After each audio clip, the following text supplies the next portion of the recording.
नमस्कार, स्वागत है आपका हमारे इस YouTube चैनल पर। मैं मुनमुन श्रीवास्तव आपका हार्दिक अभिनंदन करता हूं। दिल्ली विश्वविद्यालय में दाखिले की दौड़ चल रही है और गर्ल्स के लिए मौके बहुत हैं, लेकिन चूकिएगा मत, क्योंकि अब जो है वो महज कुछ घंटे बचे हुए हैं एक बैकअप प्लान के तहत जो है वो दिल्ली की गर्ल्स के लिए अप्लाई करने के लिए बीए और बीकॉम कोर्स में। और आप देख सकते हैं स्क्रीन पर मौजूद है प्रोफेसर गीता भट्ट, जो कि डायरेक्टर हैं non collegiate women's education board की। और इसके तहत डीयू के अलग अलग कॉलेजेस में वीकेंड क्लासेस जो है वो चलती हैं और वो बिल्कुल रेगुलर की तरह होती हैं। उसका रजिस्ट्रेशन स्वागत है प्रोफेसर भट्ट हमारे चैनल पर। नमस्कार, कैसे हैं मनोज जी? मैं ठीक हूँ मैम। और इस बार क्या रहा आपके रजिस्ट्रेशन का स्टेटस कैसा है? जी मनमोहन जी, हमने 1 जुलाई 2025 से अपना रजिस्ट्रेशन शुरू किया था और उसको हमने पहले 22 जुलाई तक रखा था और उसके बाद फिर 3 दिन हमने उसको 25 जुलाई तक उसको ओपन रखा है रजिस्ट्रेशन को। और अभी हमारे पास लगभग 16,500 एप्लीकेशंस आ गई हैं और ये सारी एप्लीकेशंस वही हैं जो हमारी दिल्ली की बच्चियां हैं, दिल्ली में रहने वाली, जो जिनके पास रेजिडेंस प्रूफ है दिल्ली में रहने का, उनके हमारे पास ये रजिस्ट्रेशंस आए हैं। तो आपके यहाँ मैम बीए और बीकॉम कोर्स हैं, तो एप्लीकेशन किसमें ज़्यादा आई है? बीए में ज़्यादा एप्लीकेशंस हैं। बीकॉम के कंपैरिजन में हमारे पास जो एप्लीकेशन है वो बीए की ज़्यादा है, पर ऐसे बहुत ज़्यादा अंतर भी नहीं है दोनों में कि ये कह सके कि बहुत अंतर है। पर हाँ, अगर आप संख्यात्मक देखें, नंबर के हिसाब से देखें, तो बीए की बीकॉम से थोड़ी ज़्यादा। और बीते साल के मुकाबले अगर देखें तो इस बार रजिस्ट्रेशन जो है वो पहले से बेहतर हुआ है या थोड़ी गिरावट आई है? लगभग उतना ही है। पिछले साल हमारा कुछ 18 18,500 के करीब रजिस्ट्रेशन थे, अभी 16,000 16,500 के करीब है। तो अभी फिर भी अभी एक दिन बाकी है, तो हो सकता है कि इसमें कुछ नंबर और बढ़ जाए। तो मतलब आगे अभी इसकी डेट बढ़ने की कोई गुंजाइश नहीं है? नहीं, इसकी डेट बढ़ने की कोई गुंजाइश नहीं है। हमारा जो शेड्यूल है, एडमिशन शेड्यूल, वो हम ऑलरेडी पब्लिश कर चुके हैं और 28 जुलाई को हम अपनी पहली कट ऑफ लिस्ट निकालेंगे और 29 से बच्चा अपना मतलब अप्लाई कर सकेगा। 28 को हमारी कट ऑफ आ जाएगी। अच्छा, ये कट ऑफ मैम जो है वो कैसी होगी?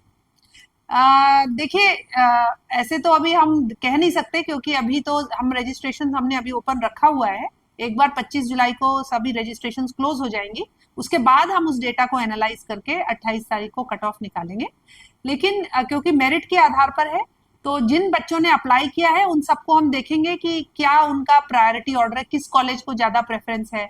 तो अभी तक का जो अनुभव रहा है उसमें जो कैंपस कॉलेज हैं, जो हमारे कैंपस के सेंटर चलते हैं, एक मिरांडा हाउस में चलता है और एक हंसराज कॉलेज में चलता है, इनके लिए थोड़ा प्रेफरेंस ज्यादा रहती है बच्चों की, और उसके अनुसार ही हम कट ऑफ निकालेंगे। पर मैं ये इतना आश्वस्त कर सकती हूँ कि दिल्ली की जो बच्चियां हैं, ज्यादातर को हम एडमिशन जो है मिल जाएगा। सेंटर कौन सा मिलेगा इस बात के लिए नहीं बता सकते, लेकिन ज्यादातर को एडमिशन मिल जाएगा। तो मैम जो कट ऑफ डिसाइड होती है वो जी नंबर ऑफ एप्लीकेशन के हिसाब से होती है कि कितने कितने मार्क्स वाले बच्चों ने अप्लाई किया है? हाँ जी, बिल्कुल। कितने, मतलब जिन्होंने अप्लाई किया है उनके कितने मार्क्स हैं, ये इसके ऊपर निर्भर करेगा। अगर जैसे हमें लगा कि जैसे 85%, 85% से जो बच्चे ऊपर हैं उनकी जो संख्या है, और हमारी जितनी संख्या 585 सीट हमारी हर कॉलेज में है बीए बीकॉम को मिला के, तो उसके अनुपात में हम देखेंगे कि कितने बच्चों ने अप्लाई किया है, उनकी कितनी कट ऑफ है, और उसके अनुसार हम उस कट ऑफ को निकालेंगे।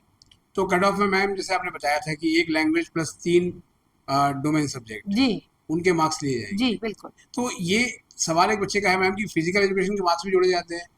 उनका इसमें क्या है कि ग्रुप ए ग्रुप बी करके सब्जेक्ट्स जो है हमारे ब्रोशर में डिफाइंड हैं, तो उसमें जो ग्रुप बी में है वो सब्जेक्ट आते हैं, तो उसमें क्या होता है, जोड़े जाएंगे, लेकिन उसमें कुछ डिडक्शन होता है। फिर जो ग्रुप ए के सब्जेक्ट्स होते हैं वो सारे एज इट इज इंक्लूड होते हैं, जिसमें सारे मेन सब्जेक्ट जो बच्चे पढ़ते हैं, history, pol science, economics, accounts, जो इस तरह के सब्जेक्ट्स होते हैं, मैनेजमेंट, वो सब सब्जेक्ट्स रहते हैं उसमें। अच्छा, और एक कॉमन सवाल मैम ज़्यादातर स्टूडेंट्स का है कि वो पढ़ते जो है वो नोएडा के स्कूल में है और रहते दिल्ली में है, जी तो क्या वो एलिजिबल है एनसीपीएफ में अप्लाई करने के लिए? बिल्कुल एलिजिबल हैं, चाहे वो नोएडा के स्कूल में पढ़ते हों, लेकिन अगर उनके पास दिल्ली में रहने का रेजिडेंस प्रूफ है, उनका आधार कार्ड है जिसमें एड्रेस उनका दिल्ली के एड्रेस का है, तो वो बिल्कुल एलिजिबल है अप्लाई करने। क्योंकि हमें लगता है कि शायद इसीलिए जो है वो आवेदन थोड़े से आपके उस पैरामीटर पर नहीं पहुंचे, क्योंकि इस क्राइटेरिया को लेके जो है बच्चे थोड़ा डर गए हैं कि अच्छा अच्छा। केवल जो है जी वो शायद दिल्ली के स्कूल में ही पढ़ा होना चाहिए जी। और दिल्ली में ही रहने का होना चाहिए। नहीं नहीं, ऐसा नहीं है, दिल्ली का रेजिडेंस प्रूफ होना तो चाहिए। आप थोड़ा सा इसको इलाबोरेट जैसे कर दें कि, मैम। हाँ, मैं एक उदाहरण देना चाहूंगी कि जैसे कोई बच्ची है, उसको वो दिल्ली का उसका रहने वाली है, दिल्ली का उसका आधार कार्ड है, लेकिन किसी कारण से पिताजी का ट्रांसफर हो गया और वो पटना चली गई, उन्होंने पटना से ही अपनी 12वीं कक्षा की पढ़ाई करी, पास आउट करी, लेकिन वो एलिजिबल है एनसी वेब में अप्लाई करने के लिए क्योंकि उनके पास दिल्ली का एड्रेस प्रूफ है। तो जो जिसके पास दिल्ली का एड्रेस प्रूफ है, अगर वो बच्चा किसी बाहर के स्कूल से भी पढ़ा हुआ है, दिल्ली से बाहर के स्कूल का, तो भी वो एलिजिबल है यहाँ अप्लाई करने जी। एनसी वेब में। हाँ, ये आपने बहुत अच्छे से क्लियर कर दिया मैम, क्योंकि इसी की वजह से शायद मुझे लगता है कि स्टूडेंट्स आवेदन से जी हिचक रहे हैं कि कैसे करें, हमारा रिजेक्ट हो जाएगा। जी जी। एक और भी चीज़ है मैम कि जो है वो ओबीसी, एनसीएल और ईडब्ल्यूएस, इनका जो है वो 1 अप्रैल के बाद का सर्टिफिकेट चलता है। बहुत सारे बच्चों ने जो है वो अपने बनने के लिए दिया, अभी तक आया नहीं है। तो जी ऐसे बच्चे कैसे आवेदन करें, क्योंकि अपडेट बिल्कुल नज़दीक आ गई है। देखिए, ऐसा है कि जो ऐसे SC ST जो सर्टिफिकेट है, वो हमने अपने ब्रोशर में बिल्कुल इनिशियली जो इम्पोर्टेंट पॉइंट्स है उनमें लिखा हुआ है कि 1 अप्रैल 2025 के बाद का हमको सर्टिफिकेट चाहिए होगा, ओबीसी का जैसे खास करके। तो दिल्ली के बच्चे हैं, दिल्ली में अप्लाई करते हैं, तो जैसे अभी आपको पता है 1 जुलाई को आवेदन निकल गए, उसमें आपने देख लिया कि ये सर्टिफिकेट चाहिए, उन्होंने अप्लाई कर दिया, तो उनको मिल भी जाएगा, इतना लंबा समय नहीं मिलता लगता। तो हमने ऐसा सोचा कि हम बच्चे से जो है एक एफिडेविट ले लेंगे कि वो विद इन 5 वर्किंग डेज वो अपना जमा करा दे, एडमिशन उसे दे देंगे प्रोविजनल, लेकिन उससे ये ले लेंगे एफिडेविट कि विद इन 5 वर्किंग डेज वो अपना सर्टिफिकेट जमा करा देगा, ताकि उसको एडमिशन मिल जाए। लेकिन ये बच्चे को इंश्योर करना होगा कि 5 वर्किंग डे के दिन फिर वो जमा कर। मतलब ये मैम कि अगर 25 की कट ऑफ में उसका नाम आ जाता है, हाँ जी, तो 28 तारीख की कट ऑफ। 28 सॉरी 28 हाँ की कट ऑफ में उसका नाम आ जाता है, तो उसको प्रोविजनल एडमिशन मिल जाएगा, हाँ जी। लेकिन विद इन स्टिपुलेटेड टाइम उनको लाकर देना होगा। हाँ जी, बिल्कुल बिल्कुल। और एक एक सवाल और भी है मैम कि सेंटर्स में हिंदी में पढ़ाई होती है मीडियम में या इंग्लिश में, ये भी काफी सवाल पूछा है बच्चों हाँ, नहीं, देखिए, ऐसा है कि बच्चे के पास दोनों माध्यम में आंसर लिखने का अपना जो एग्जाम होता है, परीक्षा में आंसर लिखने का प्रावधान होता है, और क्लास में जैसी क्लास होती है उसी हिसाब से शिक्षक पढ़ा देते हैं, क्योंकि ज्यादातर बच्चे हमारे थोड़े हिंदी मीडियम से जुड़े हुए बच्चे आते हैं, तो कोशिश यही रहती है भाई, अब जैसे इंग्लिश है, इंग्लिश तो इंग्लिश में ही टीचर पढ़ाएगा, इंग्लिश अगर विषय है तो, लेकिन जो बाकी सब्जेक्ट्स हैं उनमें मिक्स करके पढ़ाते हैं, ताकि हिंदी वाले जो हमारे बच्चे जो हिंदी मीडियम से आए हैं, उन्हें कोई परेशानी ना, उन्हें भी क्लास में समझ में इस बार ma'am Deshbandhu college NC web का नया सेंटर है, जी। और इसको लेकर भी कई प्रश्न थे, तो ये कैसा सेंटर है मैम? देखिए, ये सेंटर हमारा पहले जीजसन मेरी कॉलेज जो है वो सेंटर था, लेकिन उन्होंने विश्वविद्यालय को ये लिखा कि वो कई कारणों की वजह से अपना सेंटर चलाने में समर्थ नहीं है, तो विश्वविद्यालय ने, क्योंकि देशबंधु कॉलेज अपने यहाँ वो उन्होंने आग्रह किया था कि वो नॉन कॉलेज सेंटर खोलना भी चाहते हैं, तो इस कारण यह निर्णय लिया गया और वो सेंटर अब जो जीजसन मेरी कॉलेज में पहले सेंटर था, वो अब देशबंधु कॉलेज में चला गया।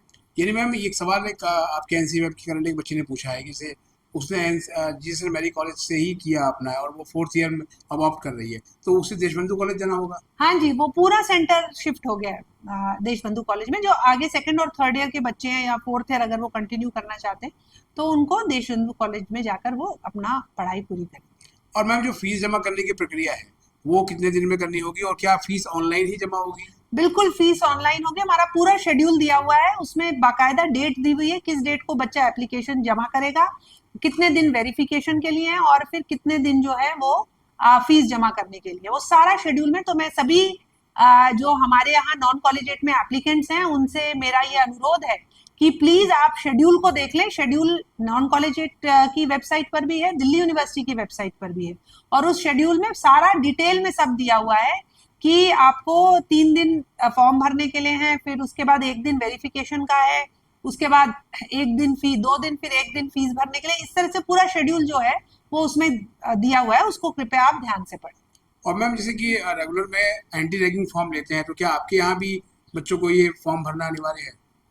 देखिए, हम आग्रह करते हैं अपने सेंटर से वो भरवा लें, पर क्योंकि हम एक नॉन कॉलेजिएट फॉर्मेट में अपनी पढ़ाई कराते हैं बच्चों को, तो इसलिए इस तरह का एक जो इशू होता है वो हमारे समक्ष नहीं आता है। लेकिन हमारे यहाँ सेंटर्स अगर चाहें तो वो इसको भरवा सकते हैं। एक सवाल मैम, ये भी बहुत कॉमन सवाल है कि मान लिया पहली कट ऑफ में नंबर आ गया किसी सेंटर पे और बच्चे ने वहाँ एडमिशन भी ले लिया और उसके बाद वो किसी और सेंटर पे भी चाहता है कि वहाँ भी उसका नाम आ जाए और यहाँ छोड़ के वहाँ ले ले, तो ये पॉसिबल होता है? मुनमुन जी, ये हमने अपनी गाइडलाइंस में जो इम्पोर्टेंट गाइडलाइंस हैं उनमें बड़ा क्लियरली ये चीज लिखी हुई है कि एनसी वेब में अगर आपने एक बार एडमिशन ले लिया किसी सेंटर पे तो वो नॉन ट्रांसफरेबल है, वो ट्रांसफर नहीं हो सकता है। इस तरह की ही व्यवस्था है, क्योंकि उसमें क्या है, नहीं तो एडमिशन एक तो बहुत लंबा चलेगा और उतना समय नहीं होता है, क्योंकि हमें सेशन भी शुरू करना होता है। तो ऐसा प्रावधान कभी भी नॉन कॉलेजिएट में नहीं रहा है, और एक जब से सवाल नॉन जी, कॉलेजिएट और एक सवाल और भी है मैम कि क्या वो कॉलेज की लाइब्रेरी यूज कर सकते हैं बच्चे जो उस सेंटर पे पढ़ते हैं? जी हाँ, बिल्कुल। बल्कि मैं ये जो सुविधा है इसके लिए हमारे जो कुलपति महोदय हैं, माननीय प्रोफेसर योगेश सिंह जी, उनका मैं धन्यवाद भी करना चाहूंगी कि पिछले वर्ष से उन्होंने, क्योंकि वो कुछ हमारे नॉन कॉलेजिएट की बच्चियों से मिले और जब उनसे उन्होंने पूछा कि भाई अगर आपको कोई परेशानी है तो बताएं, तो उन बच्चियों ने बताया कि हमें लाइब्रेरी फैसिलिटी इतनी अच्छी नहीं मिल पाती है, क्योंकि बहुत कम बुक्स होती है, क्योंकि नेचुरली हमारे पास थोड़ी फंडिंग लिमिटेड होती है। तो उन्होंने बाकायदा इसको आग्रह किया कि ये जो है लाइब्रेरी, हमारी जो लाइब्रेरियन है और जो लाइब्रेरी साइंस है DLUS, उन्होंने भी बाकायदा नोटिफिकेशन जारी किया है और हमने भी लिखा है सभी कॉलेजेस को जहां हमारे सेंटर्स चलते हैं कि जो लाइब्रेरी है उसकी एक तो जितना ऑनलाइन बुक्स की फैसिलिटीज हैं वो सारी फैसिलिटी हमारे नानसी वेब की बच्चियों के लिए आज अवेलेबल है। उन सबके लॉगिन आईडीज बने हुए हैं, हमने सारे कॉलेजेस को लॉगिन आईडीज भेजे हुए हैं। और पिछले अभी 8 मार्च 2025 जब 8वां अंतर्राष्ट्रीय महिला दिवस जिस दिन मनाया जाता है, उस दिन सभी हमारे 26 अंडर ग्रेजुएट और एक पोस्ट ग्रेजुएट सेंटर में एक ही दिन में वर्कशॉप्स हुई, ताकि हमारी बच्चियों को पता चले कि ये जो ऑनलाइन लाइब्रेरी फैसिलिटी है उसको कैसे यूज करते हैं, उसमें कैसे एक्सेस करते हैं और कैसे आप बुक्स, जर्नल्स, जो भी आप पढ़ना चाहते हैं वो कैसे आपके फोन पे आपको किस प्रकार से उपलब्ध होंगे। तो ये पूरी एक्सरसाइज और साथ ही साथ जो लाइब्रेरी की फैसिलिटी है, जो मेन लाइब्रेरी कॉलेज की है, वो फैसिलिटी उन्हें नॉन कॉलेज की बच्चियों के लिए भी उपलब्ध करानी है। ये हम यहाँ से भी लिख चुके हैं, नॉन कॉलेज महिला बोर्ड से हम लिख चुके हैं, और साथ ही साथ जो लाइब्रेरियन हमारे हैं, जो दिल्ली यूनिवर्सिटी लाइब्रेरी है, उसने भी सारे कॉलेजेस को जो हमारे सेंटर चलते हैं ये बात लिखी है, यानी कि वहाँ की लाइब्रेरी एक्सेस कर सकते हैं। बिल्कुल वहाँ की लाइब्रेरी। और एक सवाल मैम डिग्री को लेकर है कि क्या एनसी वेब की डिग्री और रेगुलर कॉलेज की डिग्री में कुछ फर्क होता है? ये भी बहुत सवाल आया है। मुनमुन जी, आप तो खैर इतने लंबे समय से DU को कवर कर रहे हैं, तो इसलिए आपको भी पता है कि दिल्ली यूनिवर्सिटी की जो डिग्री है उसमें कहीं कोई ऐसा भेद नहीं होता जहां लिखा हुआ हो कि भाई ये सिर्फ नॉन कॉलेजिएट की बच्चियों के लिए, रेगुलर के लिए। सबकी डिग्री एक जैसी होती है, तो नॉन कॉलेजिएट और रेगुलर की जो डिग्री मिलती है वो बिल्कुल एक जैसी होती जी, और चलते चलते मैम जो है आज के लास्ट सवाल में वही सवाल है फीस का। कितनी फीस है मैम इस बार? इस बार फीस जो है हमारी 8,380, अगर मुझे ठीक से याद है, तो इसके आसपास हमारी फीस इस वर्ष से होगी। जी, और एक सवाल और मैं भूल गया था मैम कि क्या कोई हेल्पलाइन नंबर भी जारी किया गया है अगर बच्चों को परेशानी आती है? देखिए, हर सेंटर का ईमेल आईडी है और साथ ही साथ वहाँ नोडल ऑफिसर है हर सेंटर पे। तो हमने वो जो लिस्ट है वो दिल्ली यूनिवर्सिटी की वेबसाइट पे भी डाली हुई है और हमारी वेबसाइट पे भी वो लिस्ट है। तो जिस भी सेंटर में, जैसे कोई जहां भी बच्चा एडमिशन लेना चाह रहा है, तो वहां का वो नोडल ऑफिसर का फोन नंबर और वहां का ईमेल आईडी भी, एक डेडिकेटेड ईमेल आईडी हर एनसी वेब सेंटर ने बना के दिया हुआ है। बहुत बहुत धन्यवाद मैम हमें समय देने के लिए और अपने विद्यार्थियों को इतनी अच्छी गाइडेंस के लिए। कुछ और सवालों के साथ फिर हाजिर होंगे। धन्यवाद।